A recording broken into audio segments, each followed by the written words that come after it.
सुप्रभात बच्चों। आशा करती हूँ आप सभी की पढ़ाई बहुत अच्छी चल रही होगी और आप खूब मेहनत और लगन से अपनी पढ़ाई करते होंगे। आज की इस वीडियो में हम कक्षा छठी की पाठ्य पुस्तक वसंत के पाठ 2 बचपन को हम पढ़ने जा रहे हैं। कृपया करके इस वीडियो को शुरू से लेकर अंत तक अवश्य देखिएगा। बचपन यह पाठ कृष्णा सोबती जी द्वारा लिखित है और इस पाठ में उन्होंने अपने बचपन की बहुत सारी घटनाओं का वर्णन किया है। जैसे कि उन्हें क्या क्या पहनना पसंद था बचपन में, क्या क्या वो खाती थी और किस तरह से उन्हें घूमना फिरना पसंद था, कहाँ वो रहती थी, क्या लोग उन्हें कहकर चढ़ाते थे। इन सभी घटनाओं के बारे में उन्होंने वर्णन किया है। चलिए अब हम इस पाठ को प्रारंभ करते हैं। कृष्णा सोबती जी कहती हैं, मैं तुम्हें अपने बचपन की ओर ले जाऊंगी।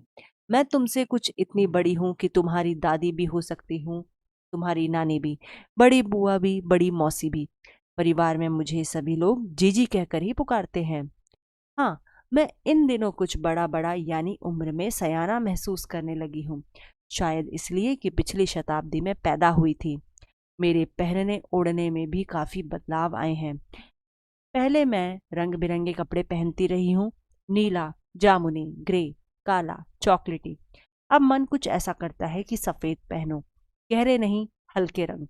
मैंने पिछले दशकों में तरह तरह की पोशाकें पहनी हैं। पहले फ्रॉक, फिर निकरबॉकर, स्कर्ट, लहंगे, गरारे और अब चूड़ीदार और घेरदार कुर्ते। बच्चों, कृष्णा सोबती जी आपको अपने बचपन की ओर लेकर जा रही हैं और वो कहती हैं कि हो सकता है वो आपकी दादी की उम्र जितनी हो या नानी जितनी भी हो सकती हैं, बड़ी बुआ जैसी भी हो सकती हैं या बड़ी मौसी जैसी भी हो सकती हैं। और जो भी परिवार के सदस्य से वो उन्हें हमेशा क्या कहकर पुकारते थे, जीजी कहकर पुकारते थे। लेकिन अब टाइम के साथ साथ जो है लोग मैच्योर हो जाते हैं, मैच्योरिटी आने लग जाती है। जैसे बचपन में हरकतें करते हैं वैसी हरकतें बड़े होने पर तो नहीं की जा सकती। तो ऐसे ही कृष्णा सोबती जी उम्र में अपने आप को बहुत ज़्यादा सयाना यानी कि समझदार महसूस करने लगी है, क्योंकि उनको ऐसा लगता है वो आपसे 100 वर्ष पहले, शताब्दी कहते हैं, 100 वर्ष को शताब्दी कहते हैं, यानी कि आपसे बहुत पुराने टाइम में वो पैदा हुई हैं या बहुत पहले पैदा हो चुकी थी। और उनके बचपन में और आपके बचपन में काफ़ी बदलाव आ चुके हैं। वो कहती हैं जो उनके पहनने ओढ़ने का ढंग था उसमें भी काफ़ी बदलाव टाइम के साथ साथ आया है, क्योंकि बचपन में उन्हें रंग बिरंगे कपड़े पहनना पसंद था, जिसमें कि उनके फेवरेट कलर्स थे नीला, जामुनी, ग्रे, काला, चॉकलेटी। ये सभी जो है उनके फेवरेट कलर्स थे। लेकिन अब उनको ये सब डार्क कलर्स पहनने का मन नहीं करता है। अब उनका कुछ ऐसा मन करता है कि उन्हें या तो सफ़ेद कपड़े पहनने हैं या फिर हल्के रंग के कपड़े वो पहनना पसंद करती हैं। वो कहती हैं कि पिछले दशकों में तरह तरह की पोशाकें पहनी हैं। दशक कहते हैं बच्चों 10 वर्ष के अंतराल को या अंतर को, डिफरेंस को हम दशक कहते हैं। यानी कि लेखिका के जो पहनने ओढ़ने का जो तरीका है उसमें हर 10 वर्ष में कुछ ना कुछ बदलाव आए। जैसे वो पहले फ्रॉक पहना करती थी, नेकर वॉकर पहनती थी, स्कर्ट, लहंगे, गरारे, ये सब उनको पहनना पसंद था। लेकिन अब वो चूड़ीदार पहनती हैं या घेरदार कुर्ते पहनना ज़्यादा पसंद करती हैं।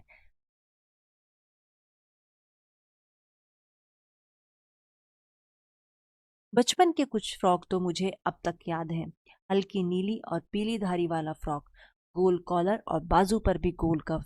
एक हल्के गुलाबी रंग का बारीक चुन्नटों वाला घेरदार फ्रॉक, नीचे गुलाबी रंग की फ्रिल। उन दिनों फ्रॉक के ऊपर की जेब में रुमाल और बालों में इतराते रंग बिरंगे रिब्बन का चलन था। लेमन कलर का बड़े प्लेटों वाला गर्म फ्रॉक जिसके नीचे फर टकी थी। दो ट्यूनिक भी याद है, एक चॉकलेट रंग का और अंदर की कोटी प्याजी, दूसरा ग्रे और उसके साथ सफेद कोटी। यानी कि कृष्णा सोबती जी कहती हैं कि उनको अभी भी याद है कि बचपन में वो जो है किस प्रकार के कपड़े पहनना पसंद करती थी। जैसे कि वो फ्रॉक पहनती थी। फ्रॉक जो है हल्के नीले रंग के होते थे या पीली धारी वाले फ्रॉक होते थे। गोल कॉलर उनको पहनना पसंद था और बाजू पर भी गोल कफ वो लगवाना पसंद करती थी। एक हल्के गुलाबी रंग का भी फ्रॉक था उनके पास, जो कि उस पे घेरदार फ्रॉक था और उस पे चुन्नटें भी बनी हुई थी और नीचे उसमें क्या था, गुलाबी रंग की एक फ्रिल भी लगी रहती थी। लेकिन उस टाइम पे एक और चीज़ का चलन था कि फ्रॉक के ऊपर की जेब में आप जो है रुमाल रखेंगे और बालों में जो है रंग बिरंगे रिबन्स लगाएंगे, क्योंकि उस टाइम पे ना क्लिप्स का, हेयर बैंड्स का, इन सब का चलन नहीं था, तो गर्ल्स जो है ज़्यादातर रंग बिरंगे रिबन का ही प्रयोग करती थी। लेमन कलर का बड़े प्लेटों वाला गर्म फ्रॉक जिसके नीचे फर टकी थी, एक उनके पास जो है लेमन कलर का गर्म फ्रॉक भी था और उसमें नीचे फर थी। दो ट्यूनिक भी थे उनके पास, एक चॉकलेट रंग का था और जिसके अंदर की कोटी प्याजी थी, और एक ग्रे कलर का था जिसके साथ जो है वो सफ़ेद कोटी पहनती थी। मुझे अपने मोज़े और स्टॉकिंग भी याद हैं। बचपन में हमें अपने मोज़े खुद धोने पड़ते थे। वह नौकर या नौकरानी को नहीं दिए जा सकते थे। इसकी सख्त मनाही थी। हम बच्चे इतवार की सुबह इसी में लगाते। धो लेने के बाद अपने अपने जूते पॉलिश करके चमकाते। जब जूते कपड़े या ब्रश से रगड़ते तो पॉलिश की चमक उभरने लगती। सरवर, मुझे आज भी बूट पॉलिश करना अच्छा लगता है, हालांकि अब नई नई किस्म के शू आ चुके हैं। कहना होगा कि ये पहले से कहीं ज़्यादा आरामदेह हैं। हमें जब नए जूते मिलते उसके साथ ही छालों का इलाज शुरू हो जाता। जब कभी लंबी सैर पर निकलते अपने पास रुई जरूर रखते। जूता लगा तो रुई मोजे के अंदर। हाँ, हमारे तुम्हारे बचपन में तो बहुत फर्क। आगे लेखिका कहती हैं कि उनको जो है, और हम बच्चों, लेखिका को अपने बचपन के मोजे और स्टॉकिंग्स भी याद है कि जिन मोजों को वो पहनती थी उनको वह स्वयं ही धोकर रखती थी, क्योंकि किसी नौकर या नौकरानी से मोजे धुलवाना ठीक नहीं था या इसके लिए उनको सख्त मनाही थी। इसलिए वो अपने छोटे छोटे काम जो है खुद ही किया करती थी, जैसे कि बूट पॉलिश करना, मोजे धोकर रखना। और जो संडे की सुबह थी, इतवार की सुबह जो है, सभी बच्चे इसी में ही लगाते थे। जब वो सभी अपने मोजे धो लेते थे, इसके बाद सभी बच्चे क्या करते थे, अपने अपने जूते पॉलिश करके रखते थे। जूतों को या तो वो कपड़े से या ब्रश से रगड़ते थे, और इतना रगड़ते थे कि उसके जूते का जो सरफेस है वो जब तक ना लग जाए तब तक वो रगड़ते रहते थे। लेखिका को आज भी बूट पॉलिश करना उतना ही अच्छा लगता है जितना उन्हें बचपन में लगता था, लेकिन वो कहती हैं कि अब जो है आपको नई नई किस्म के शूज़ उपलब्ध हैं, रनिंग शूज़ आते हैं, स्पोर्ट्स शूज़ आते हैं, कैजुअल शूज़ हैं, तो अलग अलग तरीके के शूज़ आ रहे हैं। लेकिन लेखिका कहती हैं जो आज के शूज़ हैं, जो आज के टाइम में आपको शूज़ मिलते हैं, वो उस टाइम के शूज़ से काफ़ी ज़्यादा आरामदेह हैं। उस टाइम पे हो सकता है उतने कंफर्टेबल शूज़ ना मिलते हों। लेकिन जब भी वो कहती हैं कि जब उनको नया जूता मिलता था तो उसके साथ एक प्रॉब्लम खड़ी हो जाती थी। वो प्रॉब्लम ये थी कि जब भी आप नया जूता पहनते हो हमेशा वो पैर में ज़्यादातर जो है काटता है या चुभने लग जाता है उसका कोई हिस्सा पैर में, और तो उससे क्या होता है, आपको अनकंफर्टेबल लगता है। तो लेखिका इससे कैसे बचती थी, जब भी वो कभी लंबी सैर पर जब निकलती थी ना, वो क्या करती थी, एक रुई का टुकड़ा जो है अपने पास रखती थी, और जैसे ही उनको लगता था कि अब उनको अनकंफर्टेबल लग रहा है नए जूतों में, या जूता जो है उन्हें काट रहा है, जिसको आप शू बाइट भी कहते हैं, तो वो मोज़ों के अंदर ना रुई का टुकड़ा रख देती थी, जिससे क्या होता था, उनको थोड़ा आराम मिलता था और चलने में आसानी होती थी। तो इसीलिए वो कहती हैं हमारे तुम्हारे बचपन में बहुत ज़्यादा फ़र्क आ चुका है। अब आपको बहुत ज़्यादा चीज़ों चीज़ें जो है आसानी से उपलब्ध हो जाती है, लेकिन उस टाइम पे ऐसा नहीं था। आगे लेखिका कहती हैं हर शनिचर को हमें ऑलिव ऑयल या कैस्टर ऑयल पीना पड़ता। यह एक मुश्किल काम था। शनिचर को सुबह से ही नाक में इसकी गंध आने लगती। छोटे शीशे के ग्लास जिन पर ठीक खुराक के लिए निशान पड़े रहते, उन्हें देखते ही मितली होने लगती। मुझे आज भी लगता है कि अगर हम ना भी पीते वह शनिवारी दवा तो कुछ ज्यादा बिगड़ने वाला नहीं था, सेहत ठीक ही रहती। तुम्हें बताऊंगी कि हमारे समय और तुम्हारे समय में कितनी दूरी हो चुकी है, यहाँ तक कि बचपन की दिलचस्पियां भी बदल गई हैं। बच्चों, यहाँ पर लेखिका कहती हैं कि हर शनिचर को यानी कि हर सैटरडे उनका एक काम रहता था, वो था ऑलिव ऑयल या कैस्टर ऑयल को पीना, क्योंकि ऑलिव ऑयल और कैस्टर ऑयल आपकी हेल्थ के लिए काफ़ी अच्छे रहते हैं। इसलिए उनको कहा गया था कि भाई आप जो है ऑलिव ऑयल या कैस्टर ऑयल पिया कीजिए। लेकिन ऑलिव ऑयल और कैस्टर ऑयल पीना कितना है, उसके लिए क्या होता था, उनके पास छोटे शीशे के ग्लास होते थे और उन पे जो है कितनी खुराक उन्हें लेनी है, यानी कि कितनी मात्रा में उन्हें वो ऑलिव ऑयल या कैस्टर ऑयल लेना है, वो उतना मेजरमेंट स्केल जो है उस पे बना रहता था और उतनी क्वांटिटी में ही वो लिया करती थी। लेकिन वो कहती हैं कि जैसे ही वो उन छोटे शीशे को ग्लास को देखती थी तो क्या होता था, उनको बेचैनी होने लगती थी या उनको ये लगने लगता था अब उन्हें ये जो है ऑलिव ऑयल या कैस्टर ऑयल पीना पड़ेगा और उनको घबराहट होने लग जाती थी, जो कि उनके लिए बहुत मुश्किल काम था क्योंकि ऑलिव ऑयल और कैस्टर ऑयल में अच्छी स्मेल भी नहीं आती थी। लेकिन आज के टाइम पे उनको ये लगता है कि अगर उस टाइम पे उन्होंने वो शनिवारी दवा यानी कि ऑलिव ऑयल और कैस्टर ऑयल नहीं भी पिया होता तब भी कुछ बिगड़ने वाला नहीं था, उनकी सेहत अभी भी तंदुरुस्त है और तब भी तंदुरुस्त ही वो रहती। लेकिन वो कहती हैं कि हमारे समय में जो लेखिका का समय है और जो आप लोगों का समय है उसमें काफ़ी अंतर आ चुका है, बहुत ज़्यादा बदलाव आ चुके हैं। अब वो आपको बताएंगे कि क्या-क्या बदलाव उनको देखने को मिलते हैं। जैसे वो कहती हैं, याद रहे उन दिनों कुछ घरों में ग्रामोफोन थे, रेडियो और टेलीविजन नहीं थे। हमारे बचपन की कुल्फी आइसक्रीम हो गई है, कचौड़ी समोसा पेटीज में बदल गया है, शहतूत और फाल से खसखस के शरबत कोक पेप्सी में। उन दिनों कोक नहीं लेमनेड विमटो मिलती थी। लेखिका कहती हैं कि उन दिनों घरों में रेडियो टेलीविजन नहीं होते थे बच्चों, क्या होते थे, ग्रामोफोन होते थे। और कुल्फी ज़्यादा फेमस थी, लेकिन अब क्या फेमस हो गई है, आइसक्रीम ज़्यादा चलती है। उस टाइम पे कचौड़ी समोसा ज़्यादा चलता था, अब जो है पेटीज ज़्यादा चलने लगी है। उस टाइम पे शहतूत फालसे खसखस इन सभी के शरबत जो है ज़्यादा फेमस थे, लेकिन अब वो शरबत किस में बदल गए हैं, कोक या पेप्सी में। लेकिन लेखिका के ज़माने में कोक या पेप्सी नहीं हुआ करती थी, लेमनेड या विम्टो जैसी जो ड्रिंक्स हैं वो सर्व की जाती थी। शिमला और नई दिल्ली में बड़े हुए बच्चों को वेंगर्स और डेविको रेस्तरां की चॉकलेट और पेस्ट्री मज़ा देने वाली होती।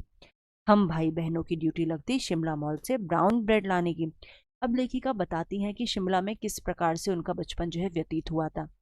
शिमला और नई दिल्ली में जो जो भी बच्चे बड़े हुए थे उनको जो वेंगर्स और देविको रेस्टोरेंट है, यहाँ पे बहुत ही अच्छी चॉकलेट मिलती थी, पेस्ट्रीज मिलती थी। और ये सभी जो है जब भी शिमला और दिल्ली जाते थे तो इन सबको खाते थे। वो कहती हैं कि हम जो भाई बहन थे उन्हीं की ड्यूटी लगती थी कि शिमला में माल रोड, सभी ने बच्चों ने सुना होगा, माल रोड बहुत ही ज़्यादा फेमस है, वहाँ पे बहुत सारी शॉप्स हैं, वहाँ से आप शॉपिंग भी करते हैं। और शिमला माल से जो है ब्राउन ब्रेड लाने की उनकी ड्यूटी लगती थी। और वो कहती हैं उनका घर जो है माल से ज़्यादा दूर नहीं था, यानी कि माल रोड से बहुत ज़्यादा दूर उनका घर नहीं था, एक छोटी सी चढ़ाई चढ़नी पड़ती थी, फिर गिरजा मैदान आता था, उसके बाद वहाँ से नीचे उतरते थे और माल रोड पर वो पहुँच जाते थे। और वहाँ पर क्या होता था, कन्फेक्शनरी काउंटर पर तरह तरह की पेस्ट्री चॉकलेट की खुशबू मन भावनी।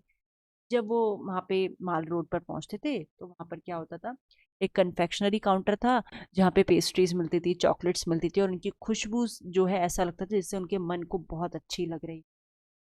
लेकिन वो चॉकलेट खरीदते ज़रूर थे, टॉफ़ीज़ खरीदते ज़रूर थे, लेकिन वो डेली उनको खाना अलाउड नहीं था। केवल हफ्ते में एक बार चॉकलेट खरीदने की छूट थी। सबसे ज़्यादा मेरे पास ही चॉकलेट टॉफ़ी का स्टॉक रहता। मैं चॉकलेट लेकर खड़े-खड़े कभी ना खाती, घर लौटकर साइड बोर्ड पर रख देती और रात के खाने के बाद बिस्तर में लेटकर मज़ा ले ले खाती। लेखिका कहती हैं उनको चॉकलेट खाने की आज़ादी ज़रूर थी, लेकिन वो चॉकलेट हफ्ते में एक ही बार खाती थी और लेखिका के पास ही सबसे ज़्यादा चॉकलेट और टॉफ़ीज़ का स्टॉक रहता था। लेकिन लेखिका को एक चीज़ बहुत अच्छी लगती थी कि वो चॉकलेट को खड़े-खड़े नहीं खाती थी, उनको आराम से चॉकलेट खाना पसंद था। तो रात के खाने के बाद जब बिस्तर में लेट रही होती थी तो मज़ा ले लेकर वो चॉकलेट को आराम से बिस्तर में लेटे-लेटे खाती थी। लेखिका को शिमला के काफ़ल भी बहुत याद आते हैं। खट्टे-मीठे होते हैं वो खाने में और कुछ तो एकदम लाल होते हैं, कुछ गुलाबी रंग के होते हैं, रस भरी, कसमल। सोचकर ही मुंह में पानी भर है। लेखिका को ये सभी फलों के बारे में सोचकर जो है ऐसा लग रहा है जैसे उनके मुंह में पानी भर आया हो। चेस्टनट भी लेखिका को बहुत पसंद थे। ब्राउन कलर के होते हैं और उनको आग पर भूना जाता है, फिर उनका छिलका उतारकर जो है उनको खाया जाता था। लेखिका को अपने बचपन की ये सभी बातें अभी भी याद हैं और वो उनको याद कर कर अच्छा महसूस कर रही हैं या उनको अच्छा लग रहा है वो किस प्रकार से बचपन में क्या क्या शरारतें करती थी, क्या क्या चीज़ें खाती थी। और वो चने जोर गरम और अनारदाने का चून। हाँ, चने जोर गरम की पुड़िया जो तब थी वो अब भी नजर आती है। पुराने कागजों से बनाई हुई इस पुड़िया में निरा हाथ का कमाल है। नीचे से तिरछी लपेटते हुए ऊपर से इतनी चौड़ी कि चने आसानी से हथेली पर पहुंच जाए। एक वक्त था जब फिल्म का गाना चना जोर गरम बाबू मैं लाया मजेदार चना जोर गरम उन दिनों स्कूल के हर बच्चे को आता था। कुछ बच्चे पुड़िया पर तेज मसाला बुरकवाते, पूरा गिरजा मैदान घूमने तक यह पुड़िया चलती, एक एक चना पापड़ी मुंह में डालने और कदम उठाने में एक खास ही लय रफ्तार थी। छुटपन में हमने शिमला रिज पर बहुत मजे किए, घोड़ों की सवारी की। शिमला के हर बच्चे को कभी न कभी यह मौका मिल ही जाता था। बच्चों बच्चों लेखिका को चेस्टनट काफल के साथ साथ ये भी याद है कि वो चने भी खाना बहुत ज़्यादा पसंद करती थी और उस ज़माने में स्कूल के सभी बच्चे जो है चने खाते थे। लेकिन वो चने जिस पुड़िया में दिए जाते थे वो बनाना हर किसी के बस की बात नहीं होती थी। जो उसको जानता था कि किस प्रकार से इस पुड़िया को बनाया जाए वही व्यक्ति बना सकता। ये नहीं कि कोई भी उठाया और उसका कौन बनाने लग जाएगा, हर कोई नहीं बना सकता था क्योंकि इसमें निरा हाथ का कमाल था, यानी कि हाथ का जादू था। नीचे से आप क्या करेंगे, उसको तिरछा लपेटेंगे पेपर को और ऊपर से इतना चौड़ा कि उसमें चने जो है आसानी से आ जाते थे और उनको आप हथेली पर डाल डाल के खा सकते हैं या एक एक चने का दाना उसमें से भी उठा के आप खा सकते थे। और इसके साथ ही सब बच्चों की जबान पर एक गाना रटा हुआ था कि चना जोर गरम बाबू मैं लाया मजेदार चना जोर गरम। और हर बच्चा जो है स्कूल का ये गाना जानता था। कुछ बच्चे क्या करते थे, पुड़िया पर तेज मसाला बुरकवाते। कुछ बच्चों को लगता था कि भाई उन्हें ज्यादा चटपटा खाना है तो ज्यादा मसाला बुरकवाते थे। पूरा गिरजा मैदान जब वो घूमते थे तो यह पुड़िया चलती रहती थी, यानी कि चलते चलते वो क्या करते थे, जैसे जैसे कदम बढ़ाते एक एक दाना मुंह में डालते और वैसे वैसे चलते रहते, एक एक दाना मुंह में डाल रहे थे और अपने कदम बढ़ा रहे थे। तो ये सब करना उनको अच्छा लगता था उस टाइम पे। छुटपन में हमने शिमला रिज पर बहुत मज़े किए। वो कहती हैं शिमला रिज में उन्होंने बहुत मज़े किए, वहाँ पे घोड़ों की सवारी भी होती थी, वो भी उन्होंने की। और शिमला के हर बच्चे को जो है वहाँ कभी ना कभी जाने का मौका मिल ही जाता था, यानी कि घुड़सवारी करने का मौका मिलता ही था। आगे वो कहती हैं हम जाने क्यों घोड़ों को कुछ कमतर करके समझते, उन पर हंसते थे। ननिहाल के घोड़े खूब हृष्ट पुष्ट और खूबसूरत, उनकी बात फिर कभी। शाम को रंग बिरंगे गुब्बारे, सामने जाकू का पहाड़, ऊंचा चर्च, चर्च की घंटियां बजती तो दूर दूर तक उनकी गूंज फैल जाती। लगता इसके संगीत से प्रभु यीशु स्वयं कुछ कह रहे हैं। सामने आकाश पर सूर्यास्त हो रहा है, गुलाबी सुनहरी धारियां नीले आसमान पर फैल रही है। दूर दूर फैले पहाड़ों के मुखड़े गहराने लगे और देखते देखते बत्तियां टिमटिमाने लगी। रिज पर की रौनक और माल की दुकानों की चमक के भी क्या कहने। स्कैंडल पॉइंट की भीड़ से उभरता कोलाहल। सर्वर स्कैंडल पॉइंट के ठीक सामने उन दिनों एक दुकान हुआ करती थी जिसके शोरूम में शिमला कालका ट्रेन का मॉडल बना हुआ था। इसकी पटरियां, उस पर खड़ी छोटे छोटे डिब्बों वाली ट्रेन, एक और लाल टीन की छत वाला स्टेशन और सामने सिग्नल देता खंबा, थोड़ी थोड़ी दूर पर बनी सुरंगें। लेखिका आगे कहती हैं कि हम जाने क्यों घोड़ों को कमतर करके समझते, क्योंकि उनको जो शिमला में जो वो घोड़े उनको दिखाई देते थे या जिनकी उन्होंने सवारी की थी वो उनको उतने अच्छे नहीं लगते थे। जबकि वो कहते हैं उनके ननिहाल की तरफ के जो घोड़े थे ज़्यादा हेल्दी थे, ज़्यादा हृष्ट पुष्ट थे और खूबसूरत भी ज़्यादा थे। लेकिन वो कहते हैं इनकी बात हम फिर कभी करेंगे। अब वो शाम के समय का वर्णन कर रही है कि शाम के समय जो है शिमला में किस प्रकार का दृश्य दिखाई देता था। शाम को रंग बिरंगे गुब्बारे दिखाई देते थे, सामने जाखू का पहाड़ होता था, ऊंचा सा चर्च होता था और चर्च की जब घंटियां बजती थी तो उस उन घंटे की जो आवाज थी चारों तरफ फैलती थी और ऐसा लगता था मानो जो प्रभु यीशु हैं या जीसस क्राइस्ट हैं वो स्वयं आपको कुछ जो है कहना चाह रहे हैं। जैसे ही आकाश पर सूर्यास्त होता था ना, मतलब जब सूरज छिपने को होता था तो पूरे आसमान में गुलाबी रंग की सुनहरी धारियां फैलने लग जाती थी और दूर दूर फैले जो पहाड़ थे उनके जो फेस थे, क्योंकि अंधेरा होता है ना बच्चों तो धीरे धीरे चीजें दिखनी हमें अंधेरे में नहीं दिखती हैं, तो वैसे ही दूर दूर फैले पहाड़ों के मुखड़े जो है गहराने लगते थे और देखते देखते क्या होता था, बत्तियां टिमटिमाने लगती, यानी कि लाइट्स जो हैं जल जाती थी और वो चमकती भी दिखती थी। रिच की जो रौनक थी यानी कि जो वहाँ चहल-पहल थी, और माल की दुकानों की चमक के भी क्या कहने। रिच की जो रौनक थी और जो माल की दुकानों की चमक थी उसके भी क्या कहने। यानी कि वहाँ पे बहुत ज़्यादा चमक हो जाती थी शाम के टाइम पे, चहल-पहल बढ़ जाती माल रोड पर, और कैंडल पॉइंट की भीड़ से उभरता कोलाहल। और कैंडल पॉइंट पर भीड़ रहती थी, और वो भीड़, जब भीड़ है तो वैसे वहाँ शोर भी हो रहा होगा, आपस में बात कर रहे हैं या कुछ भी, वो लोग जो है वहाँ इकट्ठा होकर बातचीत करते थे या घूमने फिरने आते थे, तो वहाँ पे बहुत ज़्यादा शोर भी होता था। तो ये सभी दृश्य जो है उस टाइम पे शिमला में देखने को मिलता था।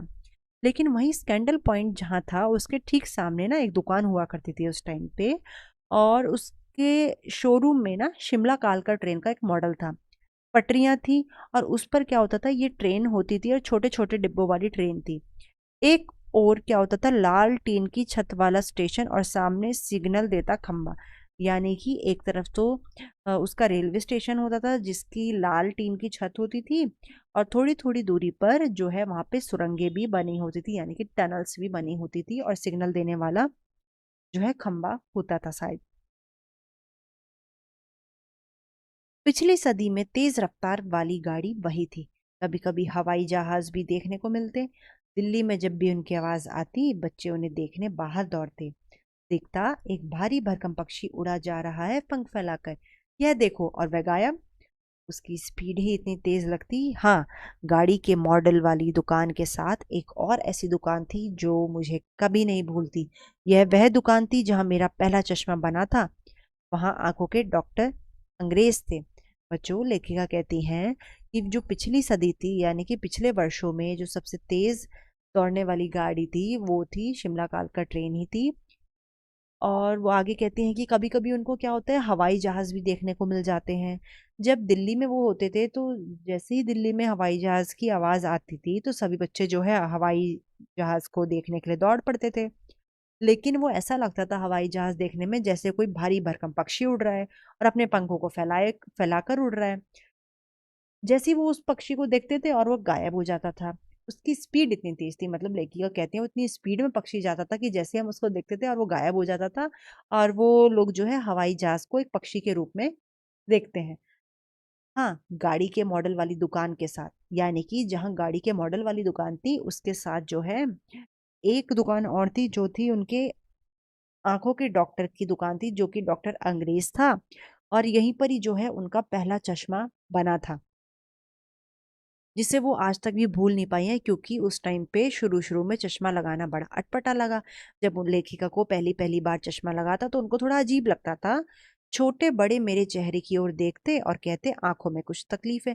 जैसे ही कुछ लोग उनकी ओर देखते थे, चश्मा लगने के बाद उनको ऐसा लगने लगा कि भई इसकी आँखों में कुछ दिक्कत है।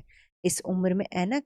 और वो सभी लोग जो है उसको बोलते थे लेखिका को कि भई आपके इस उम्र में चश्मा कैसे लग गया?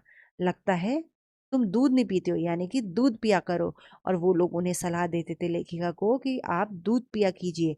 मैं डॉक्टर साहिब का कहा दोहरा देती, कुछ देर पहनूंगी तो ऐनक उतर जाएगा। लेखिका कहती है कि मैं डॉक्टर का जो कहा था वो दोहरा देती थी कि यदि मैं कुछ देर पहनूंगी तो मेरा ये ऐनक जो है उतर जाएगा, ऐसा मुझे डॉक्टर ने कहा है। और यही बातें जो है वो उन लोगों को बता देती थी जो उनको सलाह देते थे कि दूध पिया करो, तुम्हारा चश्मा कैसे लग गया इस उम्र में। वैसे डॉक्टर साहिब ने पूरा आश्वासन दिया था लेकिन चश्मा तो अभी तक नहीं उतरा। लेखिका कहती हैं कि डॉक्टर ने उन्हें पूरा बिलीव करवा दिया था कि भई आपका चश्मा कुछ टाइम बाद उतर जाएगा, लेकिन वो चश्मा उतरा ही नहीं उनका। नंबर बस कम होता ही जा रहा था। लेकिन वो कहती है मेरा नंबर ही बस कम हो रहा था, और वो कहती हैं इसकी गलती मैं स्वयं को इसका ज़िम्मेवार जो है ठहराती हूँ। मैं अपने आप इसकी ज़िम्मेवार हूँ। जब आप दिन की रोशनी को छोड़कर रात में टेबल लैंप के सामने काम करेंगी तो इसके अलावा और क्या होगा। हाँ, जब पहली बार मैंने चश्मा लगाया तो मेरे एक चचेरे भाई ने मुझे छेड़ा, देखो देखो कैसी लग रही है। वो कहती हैं कि मेरी खुद की गलती है जो मैंने चश्मा लगाया है, क्योंकि मैं दिन की रोशनी में तो काम नहीं करती थी, रात की रोशनी में काम करती थी या टेबल लैंप में काम करती थी। इससे क्या हुआ, मेरी आंखों पे असर पड़ा और मेरी आंखें खराब हो गई हैं। तो मैं किसी को इसका दोषी नहीं देना चाहती हूँ, लेकिन वो कहती हैं कि मेरे जो चचेरे भाई थे ना, वो उनको बहुत ज़्यादा चिढ़ाते थे और कहते थे देखो देखो कैसी लग रही है। उनके चचेरे भाई उन्हें कहते थे, आंख पर चश्मा लगाया ताकि सूझे दूर की, यह नहीं लड़की को मालूम सूरत बनी लंगूर की। उनके चचेरे भाई कहते थे कि भाई तुमने आंख पे चश्मा तो लगाया ताकि तुम्हें दूर की सूझबूझ हो जाए, यानी कि दूर का दिखे, लेकिन इस लड़की को ये नहीं पता कि इसकी सूरत जो है लंगूर जैसी लग रही है। अब इसी बात से क्या होता था, लेखिका बहुत ज्यादा चिढ़ जाती थी, परेशान हो जाती थी, और वो सोचती थी कि ये सब बातें मुझे क्यों कही जा रही है। पर वो कहती है कि इतना बुरा भी शेर मेरा भाई नहीं बोलता था।